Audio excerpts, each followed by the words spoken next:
સહજાનંદ સ્વામી મહારાજની જય. હરિપ્રસાદ સ્વામી મહારાજની જય. આત્મીય સમાજની જય જય જય. દાસના દાસ થવાની જય જય જય.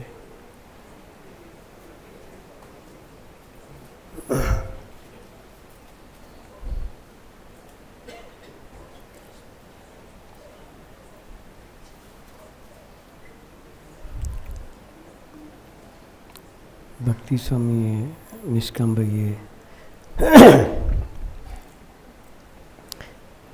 સંબંધ બાંધવાની નિષ્ઠાની વાતો કરી.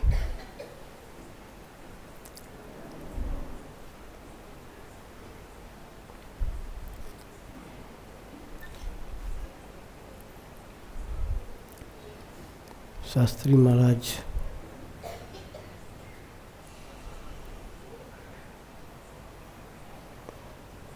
જંબુસર બાજુ નાર ગામ છે.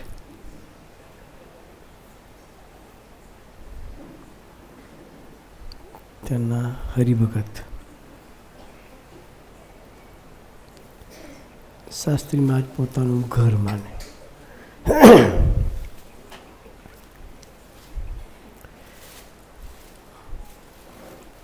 જેમ ભક્તિ સ્વામી આપણે ઘણાના ઘરને પોતાનું ઘર માની અધિકાર કરે છે, શાસ્ત્રી મહારાજ દરબાર હતા પેલા ભગત. શાસ્ત્રી મહારાજ ઘરને પોતાનું ઘર માનતા હતા. દુકાનના કોદરા કે ને અડધી રાતે શાસ્ત્રી મહારાજ હક કરે. હક એટલે અધિકાર, પેલું ચોંટવાની વાત નહીં, હક કરે ને. ઘણા આવે હક કરો કે હક કરો, વાંધો નહીં.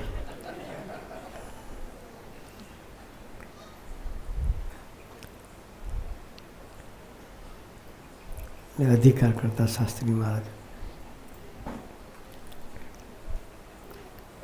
એકવાર શાસ્ત્રી મહારાજને ઘેર ગયા.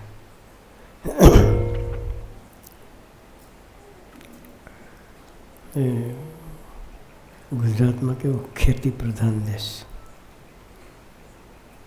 ખેતી, જીવન આખું ખેતી પર હોય. પાકે તો ચાલે વ્યવહાર, ખેતી હરખી ના ચાલે તો દેવું થાય. તે શાસ્ત્રીમાં ઘેર જઈને બેઠા.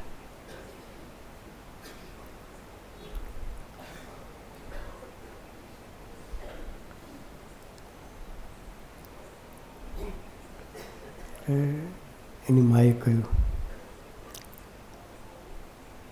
શાસ્ત્રીમાં જે સીધો વ્યવહારનો પ્રશ્ન ચાલુ કર્યા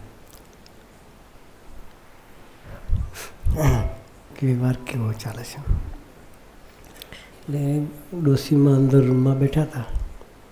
બારણામાં દરવાજાથી બૂમ પાડી પહેલાં સ્વાઈને પાણી આપ કે પછી બીજી વાતો કર કે. શું કહ્યું? ભક્તિવાળા હોય એટલે આવે છે, દૂરથી આવ્યા છે તો પહેલાં પાણી પીવડાવીએ. એટલે શાસ્ત્રીમાંથી પૂછ્યું ને કે વ્યવહાર કેવો ચાલે છે, શું છે. ત્યારે એને કહ્યું કે સાહેબ 3 વર્ષથી ખેતી ફેલ છે. કેટલા વર્ષથી? 3 વર્ષથી ખેતી ફેલ છે.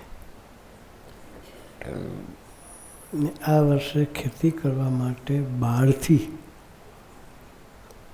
ઉછીના પૈસા લાવ્યા છે. આથી 70-80 વર્ષ પહેલાંના 3000 રૂપિયા. કેટલા વર્ષ પહેલાં? 70 વર્ષ પહેલાં 3000 રૂપિયો. ગાડાના પૈડા જેવો કહેવાતો. એટલે શાસ્ત્રીમાં જ પેલા ભાઈ કહે કે સ્વામીજી ખેતી ફેલ છે અને 3 વર્ષથી કશું પાક્યું નથી. આ વર્ષે ખેતી માટે ઉછીના પૈસા લાવ્યા છે.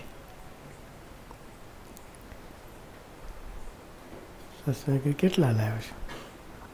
કે 3000 કે સાંભળવા જેવી વાત છે. કામબેન શાસ્ત્રીમાં કે મને આપી દે ને કે ખેતી કરવા માટે લાવેલા પૈસા. શાસ્ત્રીમાં હાવ નિર્દય, એ નિર્દય નથી હો, દયાળુ છે. શાસ્ત્રીમાં કે મને આપી દે ને કે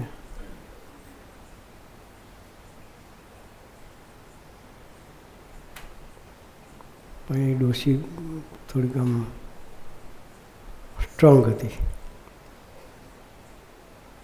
અંદરથી બૂમ મારી, અહીં પાકતું નથી ને પૈસા જોઈએ છે કે ડોહાને. શું કે અહીં કશું પાકતું નહીં ને પૈસા જોઈએ છે કે. શાસ્ત્રીમાં જે રાજાધિરાજ પુરુષ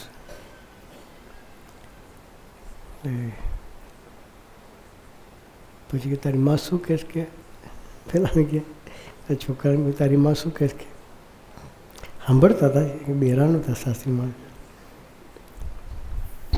પછી ઊભા થયા કે ચાલ ચાલ કે કેટલા બળદ છે કે ખેડૂત હોય તો બળદ તો હોય, બળદને ખબર પડે ને હા કે ના પડે. ખેતી કરવા માટે જે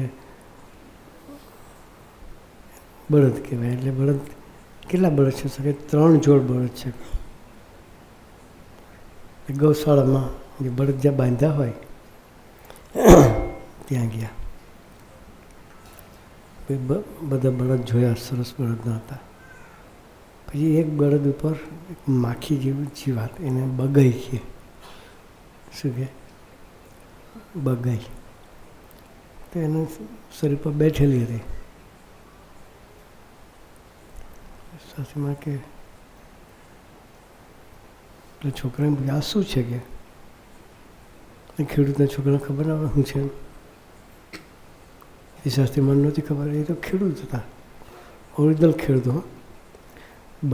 બળદ ખરીદવાના હોય ને તો શાસ્ત્રીમાં જાતે જ હતા. મૃગેશભાઈ જાતે બળદ ખરીદવા આવે. અસલી ખેડૂત જોઈને કહી દે કે આ બળદ કેટલી કાંધનો છે, બળદને કેટલા વર્ષથી ખેતી કરે છે એ જોઈને કહી દે એવા પુરુષ. સાથમાં કે ચાલો બળદ જોઈ તો બળદ જોવા ગયા. પછી પેલા બગાઈને જોઈ, આ શું છે? બગાઈ છે કે અહીં કેમ છે કે તું સાફ નહીં કરતો કે પરફેક્ટ ના કહેવાય ખેડૂતો. સાથમાં તું સાફ નહીં કરતો બગાઈ ના કે કારણ કે સમજીએ કે કાલે બળદ લાયા છે, આ નવો બળદ લાવ્યા છે, એની સાથે બગાઈ આવી, બળદની સાથે બગાઈ આવી. તો શાસ્ત્રીમાં હાવ અજ્ઞાન થઈ ગયા. બળદના કેટલા રૂપિયા આપ્યા કે પછી કે બગાઈના શું કિંમત આપી? માખી બેઠી હોય, તમે કેક લેવા જો બજારમાં, તમને બળદમાં નહીં સમજ પડે, કેકમાં સમજ પડશે. પડે ને તમે કેક લાવવા ગયા ને કેકનું પેકિંગ લેવાય એની પર માખી બેઠી હોય તો માખીની કિંમત આપો.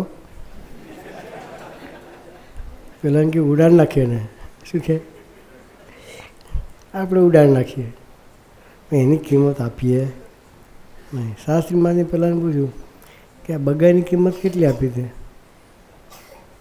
તો પેલો હસી પડ્યો કે સાહેબ બગાઈની કિંમત આપવાની ના હોય. શાસ્ત્રીમાં તો ખેડૂત તને ખબર જ હોય કે એની કિંમત આપવાની ના હોય, એક રહસ્ય આપવું હતું એને.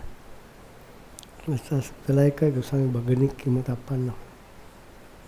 ત્યારે શાસ્ત્રીમાં જ એક વાક્ય બોલે છે ભગવાન ના પડે ને ભગવાન એ નિષ્ઠાથી જીવતો હોય કે એની માટે વ્યવહાર છે ને બગાઈ જેવો છે કે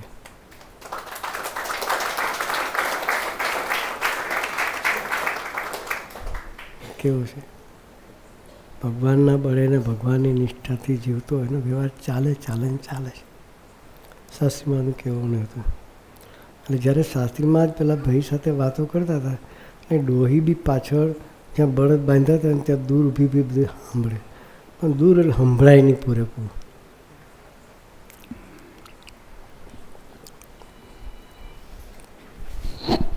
એટલે જ્યારે આ વાત કરી શાસ્ત્રીમાં પેલા દીકરાને, તો પેલી ડોહી કે શું કહે છે તારો ગુરુ? શું કહે કે શું કહે? નિષ્ઠાવાળી બોલી હતી. તારો ગુરુ બોલે એટલે એ તો મહિમાથી એને સંબંધ એવો હતો બાપ દીકરાનો. એટલે એ તો કહેતા હતા કે તારો ગુરુ શું કહેશ કે દીકરાએ કે શાસ્ત્રીમાં આવ્યું કહે છે કે જેમ બગાઈની કિંમત આપવાની ના હોય એમ ખરેખર નિષ્ઠા રાખીને જીવીએ તો વ્યવહાર ચાલે ચાલે ને ચાલે. ત્યારે પેલી ડોસી બોલી કે હજુ શાસ્ત્રીમાં અમને પોતાના નથી માનતા કે શું કહે છે? પેલા 3,000 તો લઈ લીધા પેલા. હા, ખેતી કરવા માટે લાવેલા પૈસા તો પહેલાં બળદ પાસે જતા પહેલાં લઈ લીધા. પછી પેલી ડોસી કે અમને પોતાના નથી માનતા. આ ડોસીને શું હતું વિચારમાં કે ભલે 3,000 લીધા અને વાંધો નહીં, મારી પાસે 3 ઘડા ઘી ભરેલું છે. એક તો ગામડામાં ઘી પર વ્યવહાર ચાલે, દૂધ ઉપર વ્યવહાર ચાલે, આખા ઘરનો વ્યવહાર દૂધાણા પર ચાલતો હોય.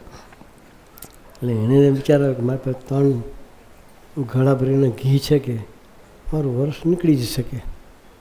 એ મનમાં વિચારી મેળી ડોહી બેઠેલી, એટલે મસ્તી મન કેપમાં હતી. તે પછી આવું બોલ્યા ને ડોશી કે સ્વામીને આપ ભરોસો નથી અમારો કેમ? ત્યારે સાસુમાં કે શું કે તારી માં? તારા છોકરાને કહે તો કે બા એવું કહે છે કે શાસ્ત્રીમાં હજુ અમને પોતાના નથી ગણતા કે એવું કહે છે કે તારી માને કે 3 ઘડા પેલા ઘી છે ને એ ગાડા મૂકી દે કે 3,000 રૂપિયા લઈ ગયા. 3 ઘડા ઘીના હતા એ ગાડામાં મુકાઈ દીધા. હવે ડોહી વિચાર કરે હવે હું કરીશ? કરે કે ના કરે? બધું જ સર્વસ્વ લઈ લેતો. એ સાથીમાં તો લઈને નીકળી ગયા. તારું જે થવાનું થાય. સારું નીકળી ગયા શાસ્ત્રીમાં લઈને. પણ ડોશીની નિષ્ઠા જીવમાં હતી. બીજે વર્ષે એટલું સરસનું પક્યું.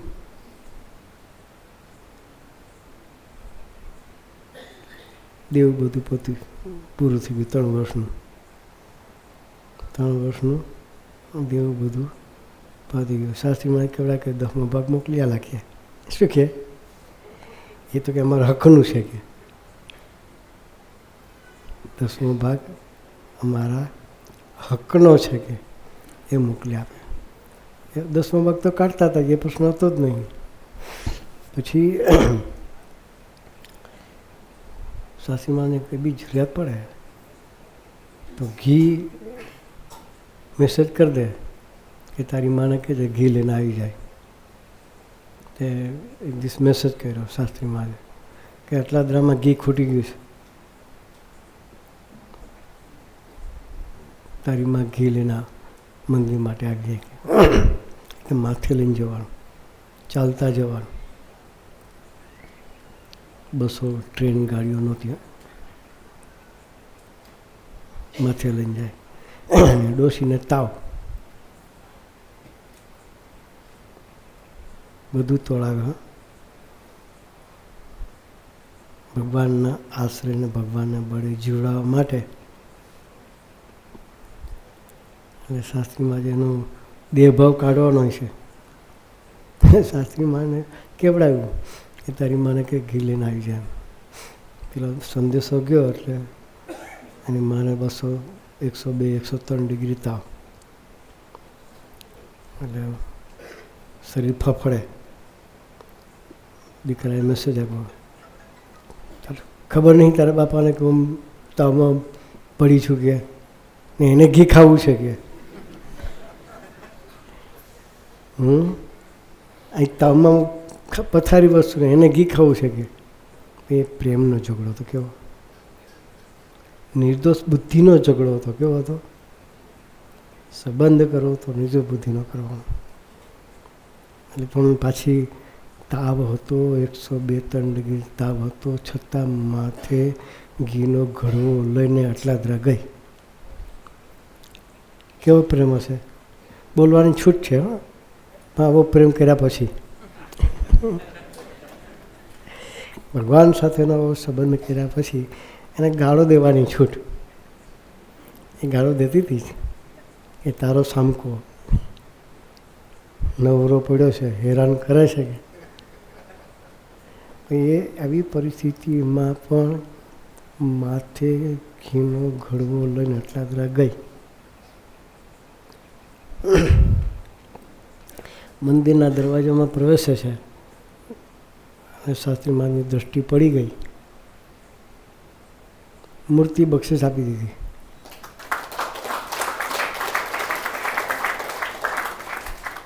કે દરવાજામાં ઘીનો ગોળવો એક બાજુ મૂકીને બૂમો પાડે. ત્યારે કોઈ હરિભક્તે કહ્યું શાસ્ત્રીમાને કે તમારી પેલી હગી આવી છે કે હગી તો હતી જ ને, ભગવાનના બળેને આશરે જ જીવતી હતી અને એક ખોટી બૂમો પાડે છે કે દરવાજામાં.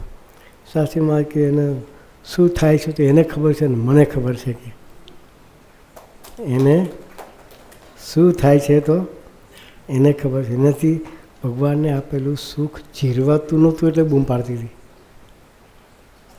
ભગવાનને આપેલું સુખ જીરવાતું નહોતું એટલે બૂમ પાડતી હતી. એ સંબંધ કર્યો કહેવાય.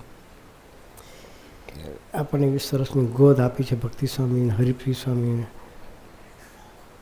સંતોની.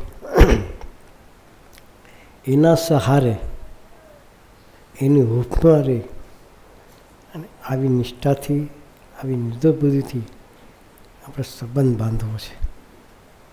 તો સ્વામીજીની ચરણે એટલી જ પ્રાર્થના કરજે કે સ્વામીજી તમે કરુણાએ કરીને ગ્રહણ કર્યા છે. અમારી કોઈ લાયકાત નહોતી, અમારે કોઈ એવી સાધના નહોતી, તો મફતમાં મળ્યા છે. એટલે કીર્તન કરે છે, મળ્યો તું મને કૃપામાં. આખું નહીં આવડતું, એટલી કડી યાદ છે ખાલી. આપણને કૃપામાં મળ્યા છે. આપણે કોઈ સાધના નથી કરી, સ્વામીજી આપણને ગ્રહણ કર્યા છે. અને એથી વિશેષ ભક્તિ સ્વામી, હરિપ્રિય સ્વામી જેવા સાધુની ગોદ આપી છે કે નિરંતર પોતે ભગવાનમાં ડૂબેલા રહે અને આપણને ડૂબેલા રાખે. તો એમના સંબંધે એમની સાથે દોસ્તી કરી અને આપણે પણ એમના જેવા, એમનો જેવો સ્વામીજી સાથેનો સંબંધ છે એવો સંબંધ પણ આપણે કેળવી અને આપણે પણ એમના જેવા પ્રભુના માથે પડીને જીવન જીવતા થઈએ.